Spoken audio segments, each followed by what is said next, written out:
Open bunion surgery has been the main option for patients, especially with severe bunions. But now with advances in equipment as well as experience and surgical techniques, even severe bunions can be corrected using minimally invasive techniques.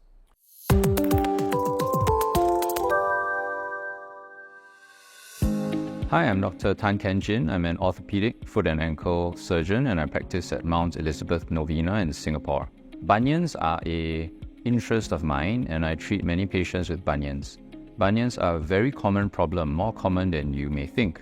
They are actually a deformity of the base of the big toe, where the big toe bends towards the second toe and there's a protuberance of bone on the inner side of the foot. They can be painful and make footwear painful and also don't look nice. There can be several different severities of bunions, ranging from mild bunions to moderate bunions to more severe bunions. As the deformity increases, then the chances of symptoms increasing also tends to increase.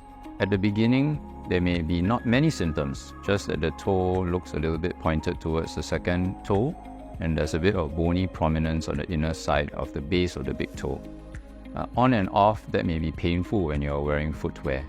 As the bunion progresses, then the amount of pain and the amount of bone swelling and redness can increase. And as the bunion gets even more severe, then the big toe can start to overlap on the second toe and also cause problems with the second toe, where the second toe may hurt or start to form a deformity of its own, such as a hammer toe. Bunions can't naturally be reversed. For bunion deformities, once they tend to get past the mild stage, they will tend to progress on their own, whatever we do. Non-surgical treatment for bunions is an easy way to manage your bunions, particularly when the symptoms are not so severe. Simple ways may be to just observe it, to wear footwear that is comfortable, especially with a wide toe box. Supportive footwear for your foot arch is also useful. On and off, if the bunion hurts or is inflamed, you can take some anti-inflammatories and get some rice treatment such as icing your foot. Some patients will use splints to pull their bunions straight. These can provide temporary relief and the toe may look straight when the splint is being worn.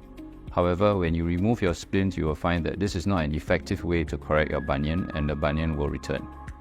Surgery might be the only effective and permanent way to correct your bunion. There are two main ways in which we can perform bunion surgery. One would be the traditional open technique and the second would be the minimally invasive or MIS technique.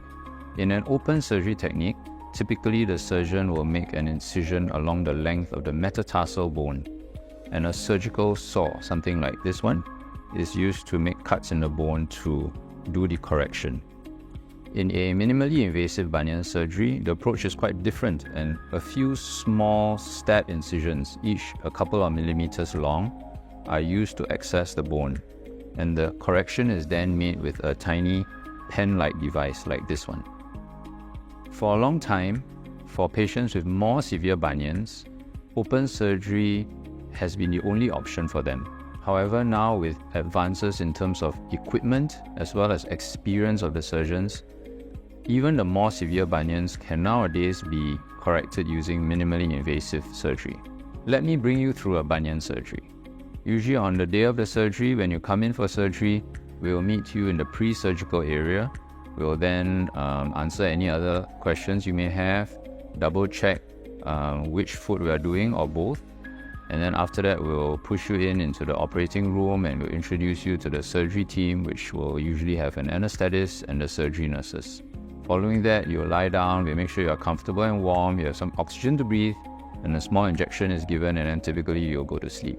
After that, the anesthetist gives some local anesthetic injections to your knee, and then we'll place your foot gently on an X-ray machine, and then the surgery starts.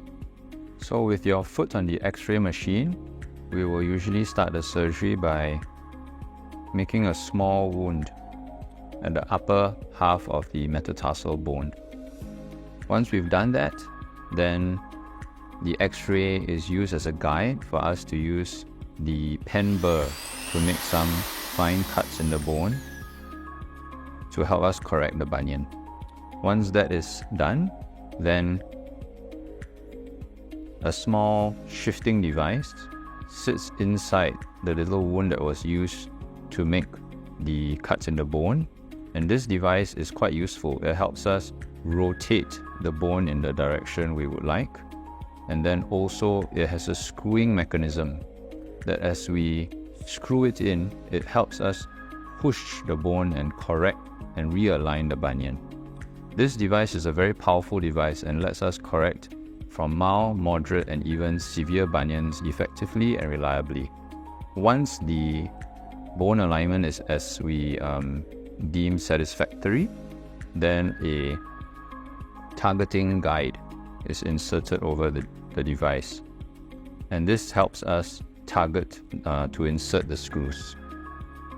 So we would sit it on the bone, and then a targeting jig is inserted that allows us to insert the screws. Once the bone is in a good alignment that we are happy with and the bunion is corrected, then that correction is held surgically with a few titanium screws. These new titanium screws are particularly effective in fixing bunions. The thread design is designed such that they are quite atraumatic to the soft tissues when we insert them. Also, if you look at the screw head, it is beveled, which means it is oblique, and that oblique face is sitting against the slope of the bone, and so the bone and the screw are parallel and the screw cannot be felt once it's been inserted. This reduces the chance that we would need to remove the screw in future. Typically, we will insert about 3 of these screws of varying sizes. This is a 4mm screw. There will be a 3mm one and a 2.5mm one in some patients. Once that is completed, then the surgical wounds or the stab wounds are closed with fine sutures. Typically, a bunion surgery takes us about 30 to 45 minutes for each foot. After surgery, typically you will be sent back to your room in the ward, can have something to eat and drink, and then a physiotherapist will come by the same day if you are going home the same day, or the following morning if you are staying overnight, and you do a walking session with the physiotherapist wearing post-operative bunion sandals. These are comfortable, supportive sandals that help you walk with the bandages on your feet. You will need to use these sandals to walk for the next 4 weeks. After 4 weeks, we would then do an X-ray to check on the bones, and if the bones remain well aligned, they usually are, then you can come off your bunion sandals and be wearing comfortable cushion, preferably open, but you could also wear closed, comfortable shoes in the second month. For a full recovery, typically a few months are required. For a long time, open bunion surgery has been the main option for patients, especially with severe bunions. But now with the advances in equipment as well as experience and surgical techniques, even severe bunions can be corrected using minimally invasive techniques. So if you are concerned about your bunion, or particularly concerned about your bunion being severe, don't hesitate to seek help with an experienced orthopedic surgeon.